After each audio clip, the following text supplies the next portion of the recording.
खुलुमबाय बे समाव बडोलेण्ड इंखं टेलिभिजननि स्टुडिय'आव आं मिथिका नार्जारी दिनै मोनाबिलिनि गाहाय रादाबफ्राव दङ। नगावआव साब्रै डाकाइत हमदों। लामा जाब्रबथायाव जिउ खहा फट' जार्नालिस्ट धन्ति हिराया। प्राइमारि टिचार्स एस'सिएशननि बानजायनायाव भारत जात्रा खालामनो थियारि। हाग्रा रैखाथि बिफाननि गलियाव साथाम सुबुं जोखोम। गर्जन मुसाहारिया हिमन्त बिश्व शर्माखौ गोख्रों रावजों सावरायदों। संकस दैमायाव सासे सुबुंनि गोथै सह बोखांदों। 2 नं बारजाबिल गामिनि रायजोफ्रा एमएलए जिरन बसुमतारीनि सायाव दुखु मोननाय फोरमायदों। दानिया फैदोनि आबुं रादाबाव।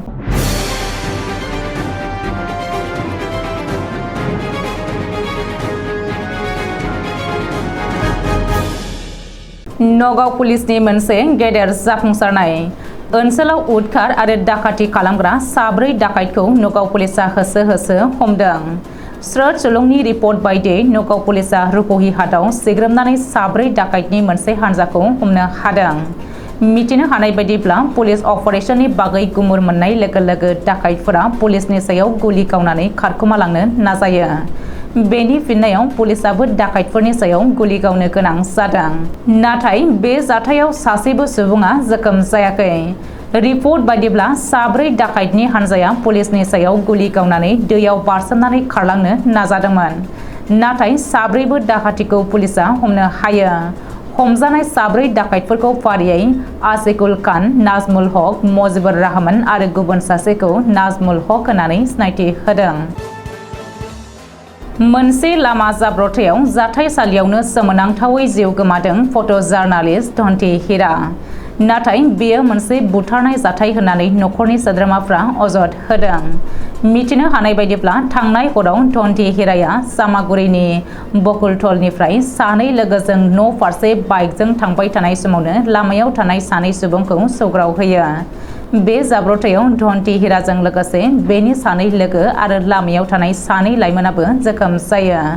नाथाय धन्ति हिराया दान्दिसे समनि उनाव सोमोनांथावै जाथायसालियावनो जिउ गोमायो। ओरैहाय बे जाब्रबथायनि उनाव माखासे दुथांफोरा धन्ति हिराखौ बुग्लिनानै बुथारदों होननानै अजद होदों नखरनि सुबुंफोरा। बे जाथायनि बागै खौरां मोननाय लोगो काटुवाल पुलिसा जाथायसालियाव थांनानै जाब्रबथाय जानाय बाइकखौ बोखांहोयो आरो धन्ति हिराखौबो बोखांनानै पस्टमर्टेम आनजाद नायनो दैथायहरनानै बे जाथायनि सायाव नायबिजिरनो जागायो। बबेखानि नगावनि एडिशनेल एसपिआ हरनि समावनो जाथायसालियाव थांनानै खौरां लाहोयो आरो सरासनस्रा नायबिजिरहोयो होननानै सुलुङाव फोरमायदों। All India primary teachers association आरो आसाम स्टेट प्राइमारि टिचार्स एस'सिएशनआ मोनसे जर'खा बिथांखि लादों। गोदान पेन्सन खान्थि नेशनेल पेन्सन सिस्टेमखौ बोखारनांगौनि दाबिजों फैगौ 5 सेप्तेम्बरनिफ्राय हादरनाङै मोनफ्रोमबो दिगनिफ्राय भारत जात्रा खालामगोन। हादरनि मोनफ्रोमबो दिग सानजा, सोनाब, साहा, खोलानिफ्राय भारत जात्रा हाबाफारिखौ लागोन। मिथिनो हानाय बायदिब्ला बे जात्रानि समाव टिचार्स इउनियनआ हादरनि गुबुन जायगायाव बाइक रेलि खालामनानै हादरारि दैदेनगिरिफोरखौ बरायगोन। गुबुन जायगायाव लामानि मेल खुंगोन। हाबाफारि बायदियै 5 सेप्तेम्बर खालि गुवाहाटीआव, 6 सेप्तेम्बर खालि शिबसागराव, 7 सेप्तेम्बर खालि बिश्वनाथ सारियालियाव, 8 सेप्तेम्बर खालि नलबारियाव आरो 9 सेप्तेम्बर खालि क'क्राझाराव रोजा फोरोंगिरिफ्रा थुबुर जानानै मेल खुंगोन आरो अख्रां गोमसारहोगोन। मख'नो गोनांदि गोदान पेन्सन खान्थिखौ बोखारनाय, टिकेयारि आयदायाव थिसन जानाय फोरोंगिरिफोरखौ सोरखारि खालामनाय, हादरारि सोलोंथाइ खान्थि 2022 सोलोंथाइ आरो फोरोंगिरिफोरनि हेंथाफोरखौ बोखारनाय बायदि दाबिफोरखौ लानानै बे हाबाफारिखौ लागोन होननानै आसाम स्टेट प्राइमारि टिचार्स एस'सिएशननि आफादगिरि अखिल चन्द्र नाथ आरो गाहाय नेहाथारि रातुल गोस्वामीया दिनै बिश्वनाथ सारियालिनि बिनापानि सावराय नब्लङाव खुंनाय खौरांगिरि मेलनि जोहै फोरमायदों। बरासाफुरि हाग्रा ओनसोलाव गुलि गावनाय जाथाया सोराङाव फैदों। हाग्रा रैखाथि बिफाननि जवानफोरा बरासाफुरि हाग्रा ओनसोलाव आयेन बेरेखायै हाबफैनाय सुबुंफोरखौ थांखिनानै गुलि गावदों। बे जाथायाव सासे आइजोजों लोगोसे साथाम सुबुङा जोखोम जादों।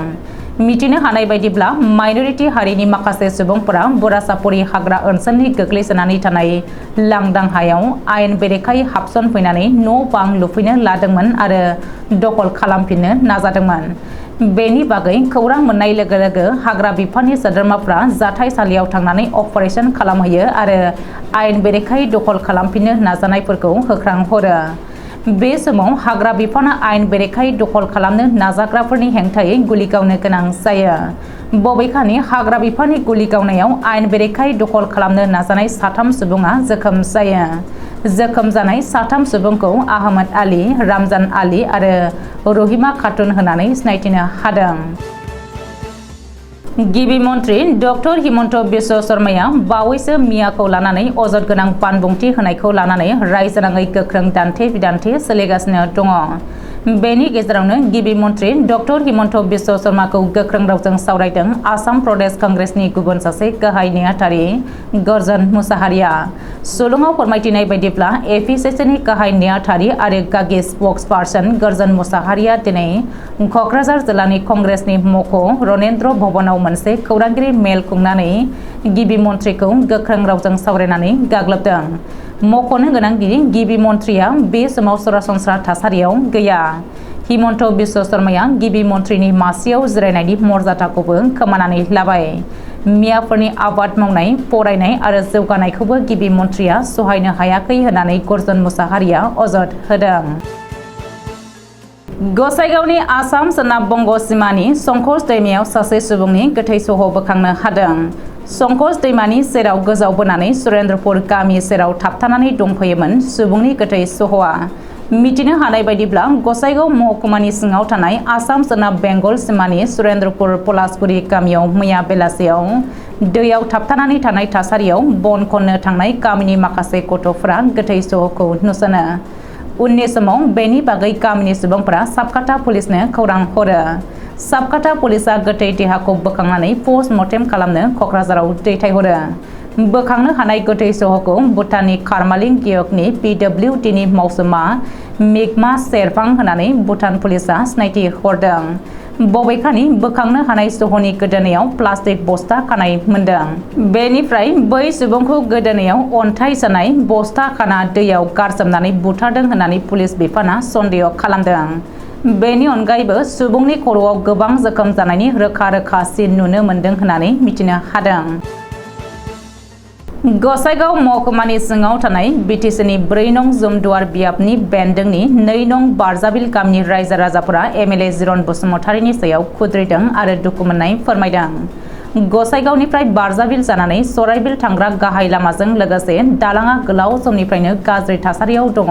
लोगोसे रायजोआव गोसा अखा हानानै दैबाना जानायाव 2 नं बारजाबिल गामिनि लामाजों लोगोसे दालाङाबो बायफ्लंलांनानै गारि मटर खारजायै, थाबायजायै, हान्थामेला खालामजायै थासारियाव गोग्लैनानै थानायनि थाखाय जायगानि सुबुंफ्रा MLA जिरन बसुमतारीनि सायाव दुखु मोननाय फोरमायदों। फरायसालि, फरायसालिमाफोराव फरायसाफ्रा थांलाय फैलाय खालामनो हायै, बेमारिफोरखौ देहा फाहामसालियाव लांनो हायै थासारिजों लामा दालां गाज्रि थासारियाव गोग्लैनायनि जोहै जेंनाजों सैनो गोनां जादों। बारजाबिल गामिजों लोगोसे बारजाबिल गामिनि खाथि खाला गामिनि रायजो राजाफ्रा। मिथिनो हानाय बायदिब्ला थांनाय दान मोनसेसो सिगां दैबाना जानायाव दालाङा बायफ्लंलांनायाव 28 नं गसाइगाव बियाबनि MLA जिरन बसुमतारीया गावनो फैनानै नायफैदोंमोन आरो दालांखौ फाहामनानै होगोन आरो बेनि गासैबो खरसाखौ बानस'गोन होननानै खोथा होलांदोंमोन।